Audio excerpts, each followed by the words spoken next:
at home and what we do. I'm not sure I'll make exactly half an hour, but we'll have some time for questions. I'm just going to share my screen now.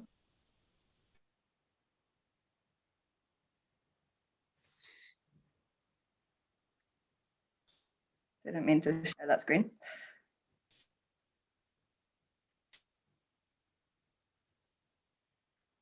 Okay, so Refugees at Home is a charity which, with kind of a very basic concept at its heart. So we match refugees and asylum seekers who are facing homelessness with hosts with a spare room in their homes.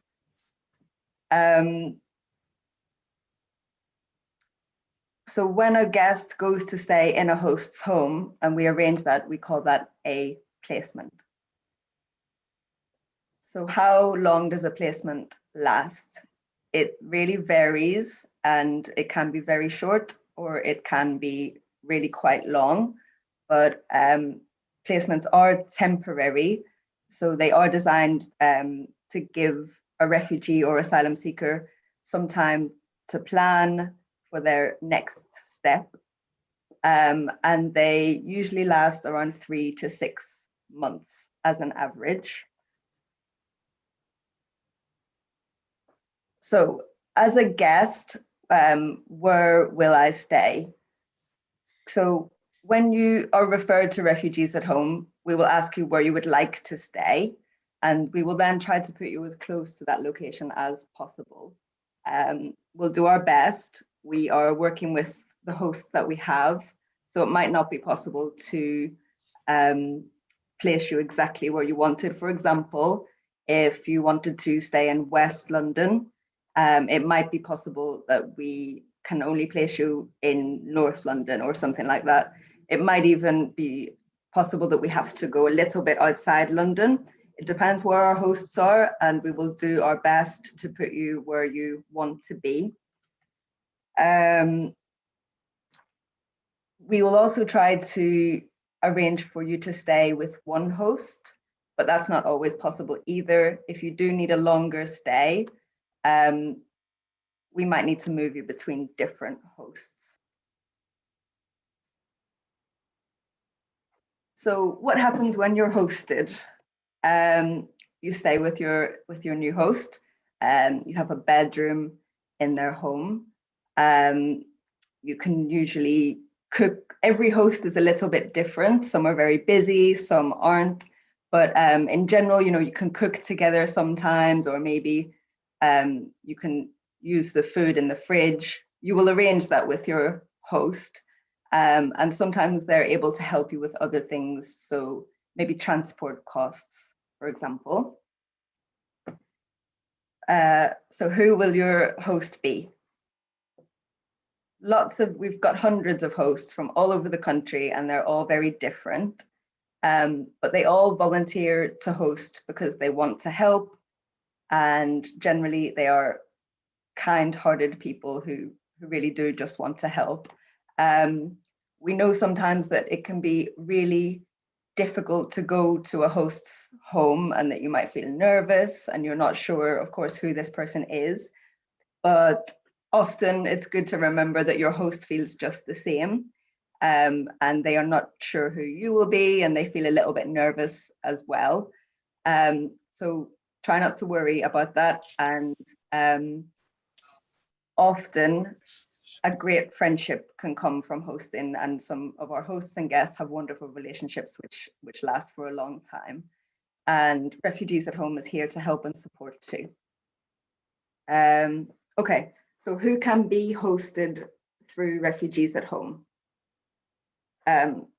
So we host refugees if they have recently been granted status and had to move out of their NAS accommodation.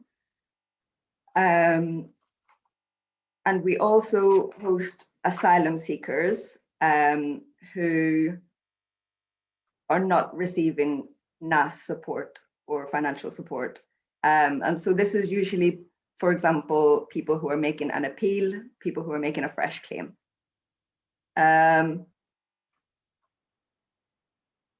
So if you would like to access a Refugees at Home placement, how do you do it?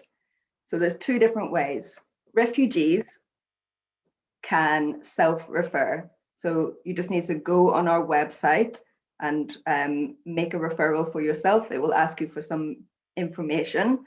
The more information you can add, the better, because this will help us to know if we can give you a placement and where and how we should do that.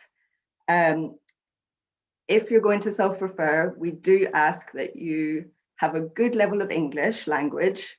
This is just because you will need to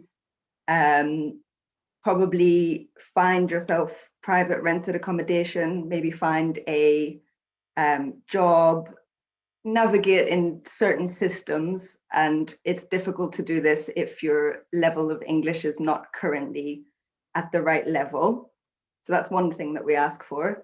The other thing that we ask for is that you have a move-on plan. So that can sound a bit scary, but it just means that you have a kind of idea about where you're going. So what you're going to do after hosting, so that you can then move on to, hopefully your own accommodation, maybe with a job. What if you don't have these two requirements? So what if you need some help? You need to ask a referrer to work with you.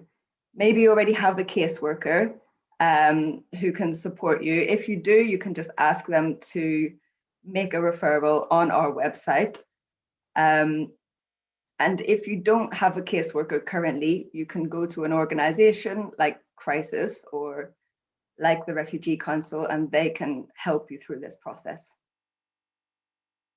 How about asylum seekers?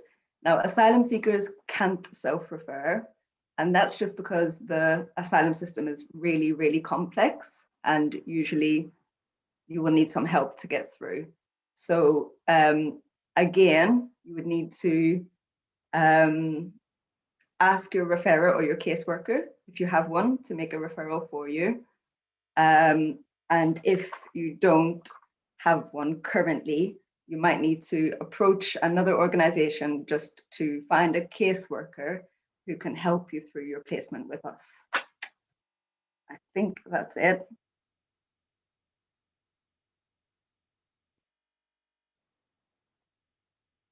From me for now. So I think I'm just going to move straight on and ask Arij to talk a little bit about her role. She's placement coordinator with Refugees at Home. And then if anyone has any questions about Refugees at Home in general, we'll be happy to answer them after Arij has spoken. Yeah, take it away. Thank you, Megan. I think you've covered most of it. So for once we have a referral from you or from your caseworker, we do an assessment process. So we have to ask about important stuff Megan has already mentioned. You have to have a move-on plan from hosting, because these people are offering their rooms just temporarily. So we'll need to ensure that you have a plan and somebody to support you, to move from hosting. So for asylum seekers, as Megan said, they do need a caseworker. Usually the plan is to get to NAS accommodation. So you might be not eligible for NAS at the moment because your claim has been refused, or you're working with the solicitor to gather some evidence for fresh claim. At that point, you're not eligible for any statutory support. So we can help you, but we need insurance that your caseworker is applying and helping you to apply for NAS accommodation or any other statutory support that you might be eligible for. That's the reason you have to have a caseworker if you're an asylum seeker. If you're a refugee, you can just call us and we can have a chat. We'll ask you about your move on. Do you have any idea how to navigate the system if you're in London or elsewhere? As Joseph was saying earlier, outside London is a lot easier, But if you're in London and you have requirement to stay in London, just give us a call and we will try to work with you, because we have partner organizations like Together with Migrant Children. This is not the good example for this one, but just another organization that we work with, we can signpost you so you'll know where to go and get the help. So yeah, basically, when you get in touch with us, we'll assess your referral and assess if you're suitable for hosting. There are some aspects about mental health as well. We'll need to ask some questions about that, because we need to ensure that you get the support that you really need, because our hosts are not, they don't have any official training. So we will need to make sure that you get the support that you need. And also we don't want to put the host in any awkward position as well. So that's one thing that we really tread carefully. Yeah, and we will be in touch with, we will manage the placement throughout. So if you have any concerns about the placement, about something that happened that you don't understand, any cultural difference or anything like that, we'll be here to talk to you about it. And as Megan said, the hosts are really here just to help. So most of the time it's just some misunderstanding and we can step in and things can go to normal. What else do I need to say? So yeah, I think that's it from me, but I'll be here if anybody has any other question. I'm going to pass in to Nick, but I just wanted to say that we have worked with Nick and Together with Migrant Children for a number of years. But last year we decided to formalize it because of the great support that they have given us. We collaborate with them on a number of referrals. We might need their expert advice then, because we're not qualified caseworkers. So they guide us through suitability of young people to be hosted, like age disputed people. Nick can speak more about that, but I just want to mention one case that happened last month.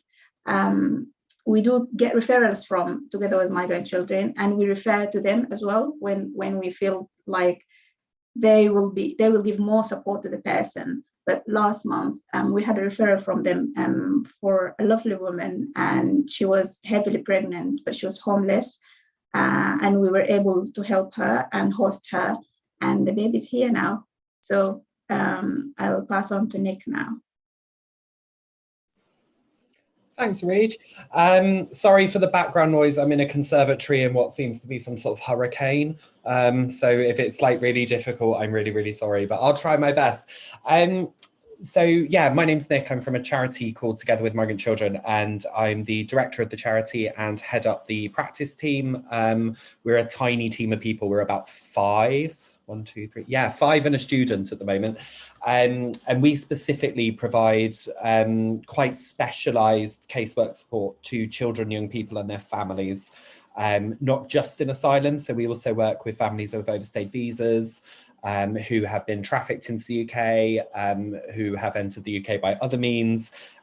We provide a quite wide casework service. But what I wanted to focus on today really was pick up on that case that Reid mentioned and talk a little bit about more generically what to expect from casework services, because this word caseworker I think can be a bit scary sometimes and a bit odd really, and so we all work in tandem when we think about what support is best to provide people, and in the context of hosting, what is best for people there. And I will pick up on the same case that Reid mentioned to think about that. So in the case of the woman that we referred last month, she was indeed very heavily pregnant, and I'm pleased to say had a very healthy and happy baby girl a week ago, and we had a beautiful hand knitted blanket to give her that was actually donated, I think, by someone who follows and supports refugees at home, which was a really beautiful and lovely gift to give a new baby. But when she approached us, she was sleeping in a park, heavily pregnant, having not actually made any particular claims yet, or any moves towards asylum or any other kind of forms of support as yet. She actually phoned our advice line on one morning, and by that evening she was in a hosting placement with refugees at home, underwritten by us. And the process that kind of is generically followed, be it our caseworkers or caseworkers from another charity, is we normally start with kind of an initial assessment of what's happening, what's going on, and a liaison with, for instance, immigration advisors, solicitors that people may have sought advice from. And if they haven't got them in place, caseworkers from charities can either sometimes provide that advice themselves, or can refer on to kind of agencies that provide legal advice. So as a service, we don't provide immigration advice in-house. We work with another kind of network of partners and solicitors and firms to provide immigration advice externally to our families. But for instance, if you go to another caseworker, they might have immigration advisors in-house as well who can do that bit.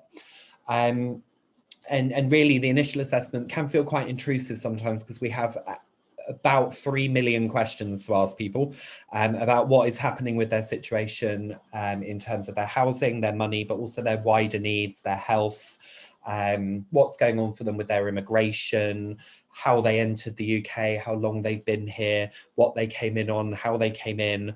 And it can feel like a pretty intrusive kind of assessment that we carry out. But obviously will be to find out kind of where the best thing to go with people is.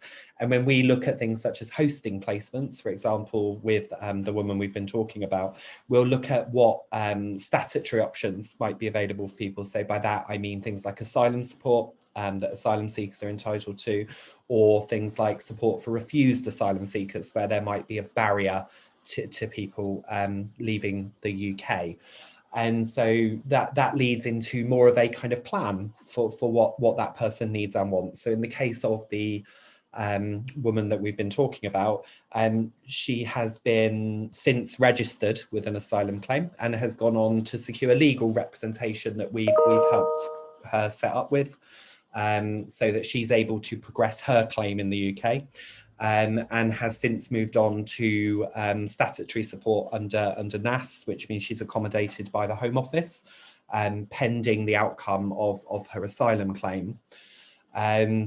It's far from the end for people though, and that's kind of where I wanted to focus on is past hosting and being quite a short-term solution. And for us as referrers, we quite often, the majority of our hosting placements are early on in that journey. So they're at the beginning where we're sorting things out and building routes for people to kind of have long-term sustainable housing and support. So in terms of kind of what happens next, she will work with her solicitor on an asylum claim, and then work with us on everything to do with baby, and also to do with her housing and her financial support, and how she's kind of maintained while her claim is heard, which can take a significant period of time, particularly when we're talking about complex cases. When we're considering things such as asylum support as well, sometimes hosting can be preferential almost sometimes in certain situations where there are issues, but obviously statutory support needs to be kind of the long-term plan for people, generally speaking, because an asylum claim can take anything up to years. I think the longest one I ever saw was 18 years. There was a massive mistake at the Home Office.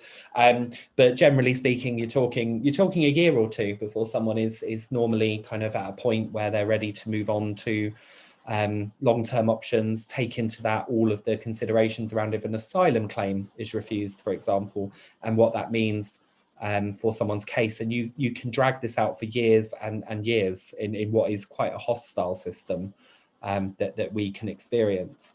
I would always recommend that anybody who claims asylum in the UK, be it an adult, be it a family like we work with, finds a service that can support them. And I would highly recommend that people go onto the Asylum Support Appeals Project, which has a really good list of nationwide, all the different casework services that provide support to asylum seekers, and also support with accessing all of the things that the Home Office provide, as well as kind of more holistic things. So as a service, we focus on children and young people. So we offer things like activity programs throughout the year and group work for children and young people, to also help them make sense of the asylum system, understand what's happening for them, and kind of work towards understanding what's happening within this system, and also sort out things such as schools, GPs, and things like that. So the role of a caseworker in the context of a hosting placement or a longer term asylum claim is really quite varied.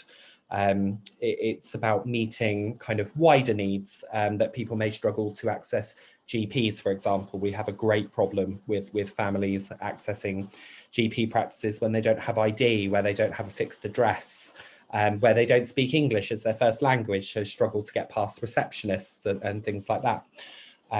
Some GP practices are now sanctuaries for migrants in the UK who have specific policies set up, for example, that means this process is easier. But a lot of the time people will require a little bit of help sometimes lots, sometimes a little bit, but to do things such as GP registrations, school registrations, finding local services that can support them, ESOL classes, and everything else. So caseworkers and casework services will generally work on all of that stuff that sits around a person for quite a long period of time. So all the services are different, but for instance, in our service, on average, we will work with families for normally about 18 months, end to end, as much or as little support as is kind of needed in that space of time. So a relationship with a caseworker can be a really long-term, quite intense relationship sometimes, let's say. And I've got many a family who I've supported years ago who still phone me just to tell them that their kid got an A in school. And that's lovely. I've always got time for that. But it is quite a long and intense journey for people, really. And it's really important that people have people who can help them navigate this quite tricky system, and also help them make decisions and let them know about their rights in terms of kind of housing support and financial support and hosting arrangements and schools and GPs and mental health services and what they need to make a claim, help them with legal aid. There is just a massive list of things that need to happen when we think about kind of families we work with, that should be available in kind of any casework setting. So in West London, for instance, you've got the amazing West London Welcome, who provide a fabulous drop-in service and some casework support. But I know that West London Welcome frequently refer to Refugees at Home and us and other services that can help provide kind of wraparound support to be that single adults, children or families. And we deal with all that kind of stuff too. In terms of our service, we are slightly specialist in terms of what we do. So we're not a generic kind of advice service in the migration sector. So we tend to take slightly trickier cases that are on the cusp of being quite unsolvable normally, and work on issues such as age disputes, so where young people have been not believed by the Home Office or discredited in terms of age assessments and things like that, and support young people to access legal advice and rights and entitlements around what they can have, and also legal challenges in terms of things like unlawful age assessments or kind of misinformed assessments of age. We can also help young people gather evidence that supports them to look at their age properly and gather evidence from other countries or domestically, help them with things like legal reports that talk about their health and development and that side of things. We then provide a big range of support to children and families in terms of our anti-destitution project. So we will give advice and guidance to any family that is in the UK, regardless of immigration status, who are struggling to access safe housing, enough money to meet their children's basic needs, and all that side of things. So that is not limited to asylum seekers or refugees, It's much, much wider in terms of the support we can offer and provide. And we provide a specialist kind of advice service on that, as well as casework to help people access entitlements, legal advice, and all that side of things. We then also wrap round with quite a holistic offer in terms of group work. So we have a lovely parents group, and they're currently working on I'm trying to remember the right name, an activist fabric art project, I believe I've been told to call it, that is looking at stories of migration and identity, and will be turned into a big parachute to be displayed in some art gallery somewhere, which obviously is really good when we think about women and their children who are seeking asylum, to look at their backgrounds, where they've come from, and what kind of their settling into the UK means to them.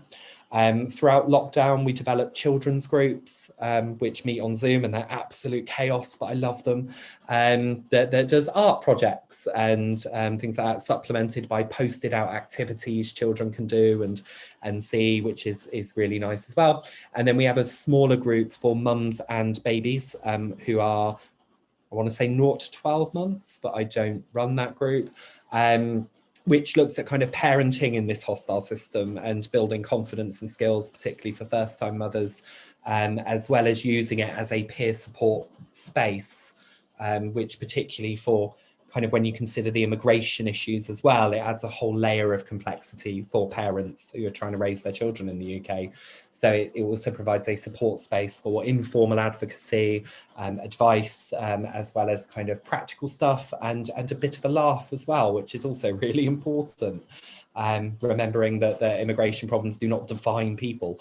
As well as that, we also offer a summer activity program, which hopefully will take place again this year if this rain ever stops, which is specifically for children and parents who can come out for days out and trips and things like that.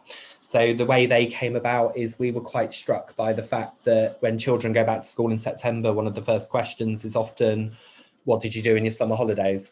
And for children who have experienced destitution or are living on the £39 a week provided by the Home Office, is quite often, I didn't do anything. And we were kind of quite determined to change that for the children we work with. So that looks like trips out to the beach and the zoo and lots of activity days where children and young people can play and have fun, and groups for parents that run in those days so they can also get away from their kids for 5 minutes and let someone else do the running around. So we feel like this holistic offer is really important for kids especially, but also very, very valuable for parents who are kind of accessing the support that we offer in terms of doing that. We try and keep things as open as possible in terms of what people can do. So we always say, if in doubt, children and families, give us a ring. We'll talk about it. If we're not the right place, we'll tell you where the right place is. We'll refer you on. We'll deal with it from there. We run an advice line that people can access Monday to Friday. And they could just give us a ring at the office. I think I've put contact details somewhere. I'll do that in a second. They can also email us, that's fine. We have on-demand access to interpreters for people whose English is not their first language, so they can access proper kind of advice and support there and then. As we talked about a little bit earlier, that first bit is very much an initial assessment of what's happening for a family or young person, before we start looking kind of at options and that side of things, which quite often then leads into discussions with people like Arij about putting people through their front doors and hosting as a valuable kind of intervention. I wanted to go back for a second before I popped up contact details and things like that for us, just to kind of reflect on what hosting has meant for some of the people that we've supported, actually, because whilst statutory support is important and whilst that support has a longevity to it that hosting frankly will never be able to offer because they're in formal arrangements in people's homes, hosting has a real place in this as well, not just from a housing perspective. It is a roof over someone's head in some instances that we refer in, especially pregnant woman at 30 odd weeks sleeping in a park is a definite roof overhead type situation. But one young person I worked with who was a care leaver, who had pretty much been thrown out into a bus stop by their local authority and refused support and was sleeping on the streets at that point, found a hosting placement a real place of safety and an ability to kind of form relationships and find a secure base from which to kind of sort things out a bit with people. I had one who got brought to the countryside because there were no placements in London. He learned to ride a horse with his host. While during the point where I was dealing with the really complex matters of his age assessment, he learned to ride a horse. He learned to feed animals. He learned about rearing chickens. And that's just stuff that casework doesn't ever provide for anybody. I certainly don't know how to feed chickens myself. And there is this warmth to hosting, I think is what I'll say, that has proved really, really valuable for some of the people I've supported, especially, and has put them in much better places to kind of think about addressing some of the legal and social issues that sit around their kind of big matter within the asylum system, and has certainly formed some quite strong friendships with people, between especially mums and the hosts that we've lined them up with as well. And it also provides us as caseworkers a bit of breathing space as well to kind of slow things down, work towards a better outcome. So a good example of that is in home office accommodation. It is most often offered on a no choice basis throughout the UK. So you don't really know where you're going, what you're doing, and have very little say in that most of the time.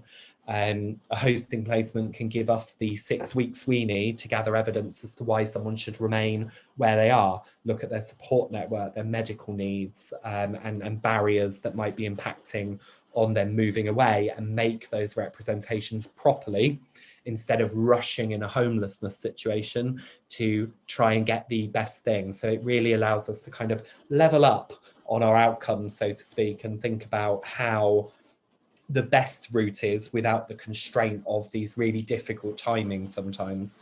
That young person I mentioned earlier who learned to ride a horse, his age dispute is now settled. He had, I think, about 4 months in hosting in the end, while we brought a High Court case on his matter. And he's now a recognised refugee in the UK with his age reset to where it should be, and is doing really, really well, actually. But without that hosting, it probably would have been quite different in terms of thinking about his outcomes and how we advocate for him and have the time and space to complete our assessments and look at his case. So really, the caseworker and the hosting relationship is really complementary when we think about what's going on. I think that's pretty much my speech in a nutshell. I will just hop our contact details onto here if I can work out how that happens. And let's do that one. If you give me 12 seconds. And then Arish, is there anything you want to add, or Megan, to what I've kind of ranted on about? Yes, actually, thank you, Nick. I just wanted to reflect on the last bit that you mentioned about statutory support. Refugees at Home really does not host people who are eligible for statutory support. So if you're eligible for NAS or Section 4, we can help you while you're making the application, but you have to go and accept it. We know it's difficult, but we do have really limited resources, and we think you should take it because you're eligible for it. Absolutely. And I think that's kind of what I've been trying to say, is that the hosting thing gives us the time and space to be able to make that better sometimes. So it gives us a space to stop people getting moved to Glasgow where there's good grounds for them not being, and sometimes that's not possible. But it certainly gives us the time and space as caseworkers to build what's happening and help make those kind of really technical representations much better.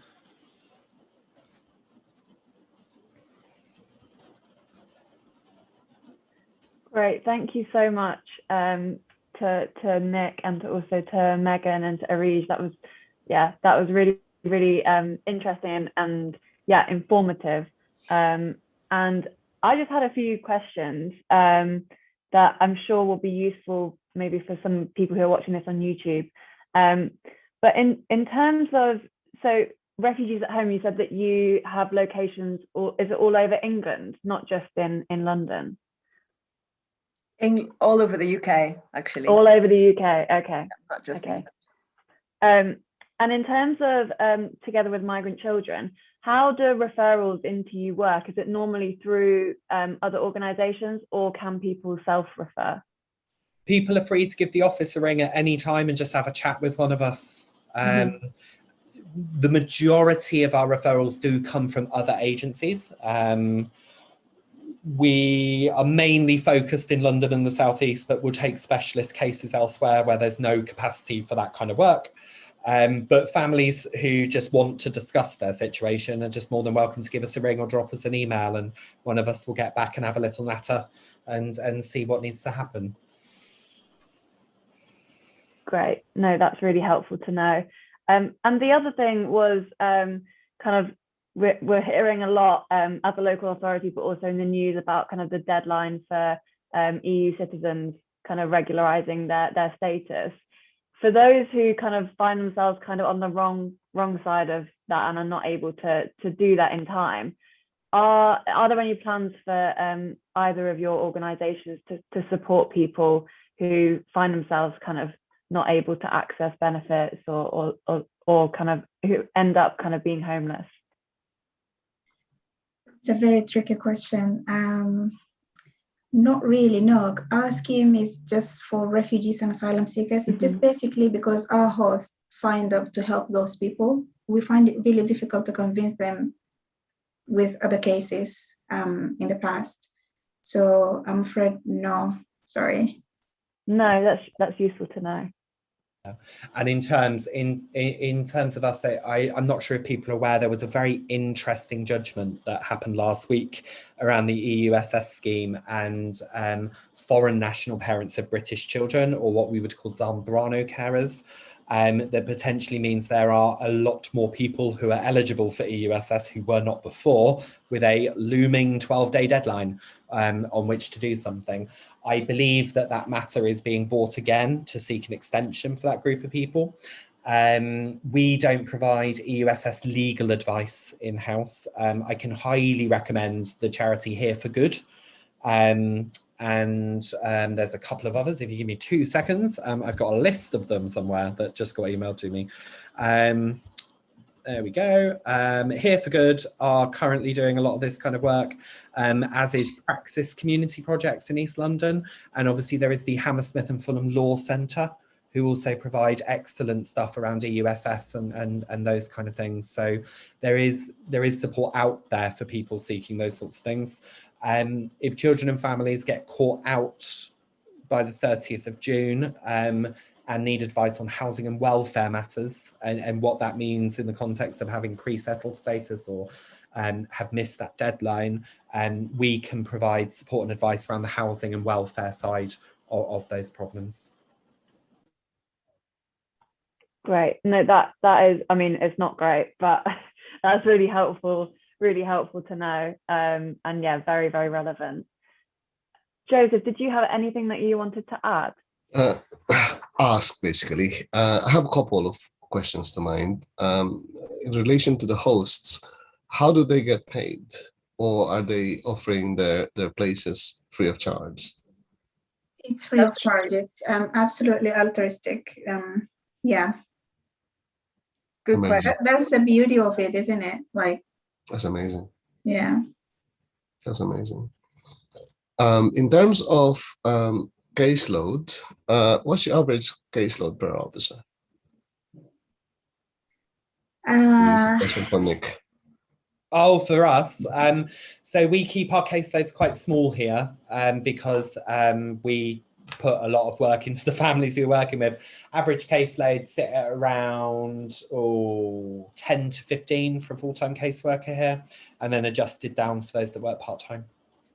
We also have a lovely social work student with us at any one time who comes to learn about maybe a slightly different way of delivering social work, let's say, and they will also hold cases that are appropriate to kind of their level of skill in a kind of supportive way for their learning.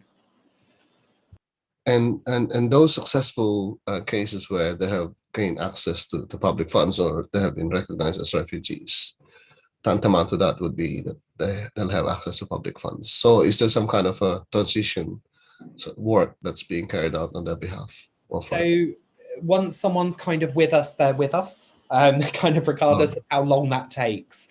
So I'm currently holding cases that have been in dispute for 3 years still.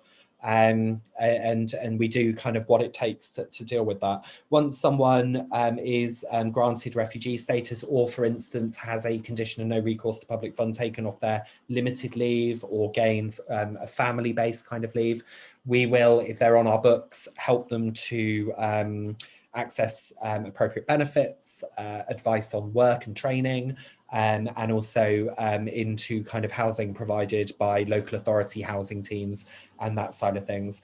I think though, once someone has been granted status and they do have those entitlements, most advice agencies can support people. It doesn't necessarily require someone really specialist to do that, because obviously we're talking about mainstream entitlements that everybody has. Mm. And where people are in need of care act assessment, so do they get referred to the relevant statutory services? So we provide end-to-end on Section 17 support, so support provided by Children's Services, and also for pregnant women we deal with under the Care Act. I know other organisations that do, for instance, Care Act on other things. We provide casework to help them approach local authorities, advocacy during that process, and we also do pre-action in-house where local authorities make unlawful refusals, and also work with solicitors on things such as High Court interventions, if they're necessary. But generally speaking, we provide a full casework service and all that sort of thing. Maybe my final question, at any given time, do you have available places for hosting?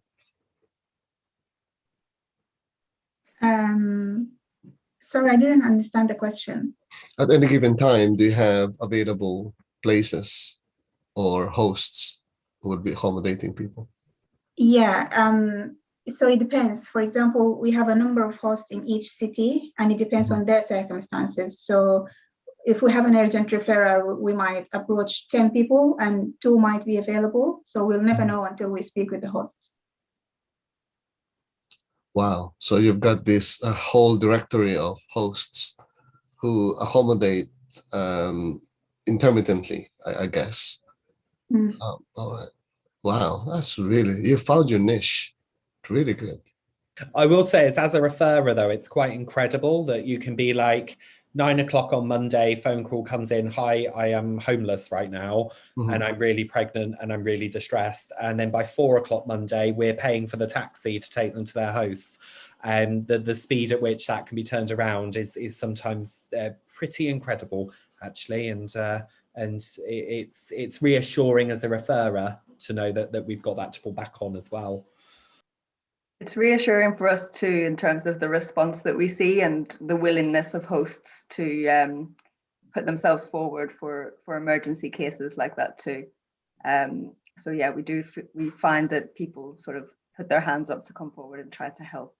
Fantastic, fantastic.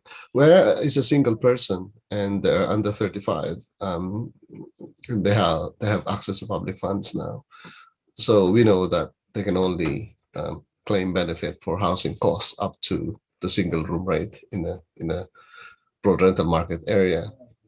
Do you find that challenging when facilitating move on for them? Yes, most of our guests find it really challenging because they need somebody to help them with budgeting, and usually we just refer them to Crisis Skylight, and they work with them. Oh, I see. Have you heard of property guardianship? That rings a bell. No. It's like disused or unused buildings where whoever is looking after that particular building, they would get somebody to look after the building and allocate one space within that particular building as their habitation. And they create a tenancy agreement between them and the person, and usually the rent obviously would be much lower than market prices. I guess the reason for that is for singles under 35. Maybe that would be a viable option for them. That's really As good. Yeah. property guardians. Just Google it, Okay. and then there are many organizations that do property guardianship. Well, thank you. We will mention to our guest. As a move-on plan. Yeah. As a move-on plan. As a move-on plan. Yeah, I will. We have a lot of wonderful hosts, but just to mention that we are always on the lookout for more. And you know, the more we have, the better. And potential hosts, they can simply register via your website. Exactly. Yeah, pretty straightforward. And you can, if you have a sofa bed, you can also sign up just to do emergencies. So do reach out. Absolutely. Well, that's really, really useful to know. And yeah, I'm sure, you know, people watching this who might not have heard of you will definitely, will definitely kind of find out a bit more. And yeah, hopefully kind of if they do are in need of a spare room and they're a refugee or asylum seeker, you know, the awareness of this, the organization and the work you do, it's just, yeah, the network is amazing. It's such a great idea. And yeah, hopefully kind of more people become aware of it. But yeah, I just wanted to say, just to close, unless there's any further questions, thank you so much, Megan. I have one more. Okay, sorry. You go and I'll close. Your hosts, if any of them would be claiming benefits, presumably hosting somebody on a temporary basis would probably not have any impact on the benefit, particularly on the non-dependent side of things. Is that being considered as part of the risk assessment or landlords or host support? Yeah, the one area where we tend to have questions around that is because it is like a short-term hosting arrangement. The one place where we advise hosts to check with their local authority is if they're in receipt of single person discount on their council tax. And we, you know, generally councils are quite accommodating, but we advise that people need to check with their local council because everyone has a different policy. Oh yeah. From the Localism Act, yeah, they changed that. Yeah, okay. Excellent. Wow. Thank you, guys. That's really excellent, actually. Really good. Thank you. Thank you for having us. Thanks so much for having us. Really impressive. Really impressive. Yeah. Yeah, thank you so much, Megan and Arish, for telling us a bit more about refugees at home, and to Nick from Together with Migrant Children. I know this session's been really, really informative for refugees, asylum seekers, and for people who are working with refugees and asylum seekers. So yeah, the link will be available on our Hammersmith and Fulham YouTube page. But yeah, go to the Refugees at Home website or the Together with Migrant Children website as well to find out more. But thank you so much for your time this morning, and yeah, enjoy the rest of your days. You too. Pleasure. Thank you. Thank you. Thank you. Thank you. Thank you.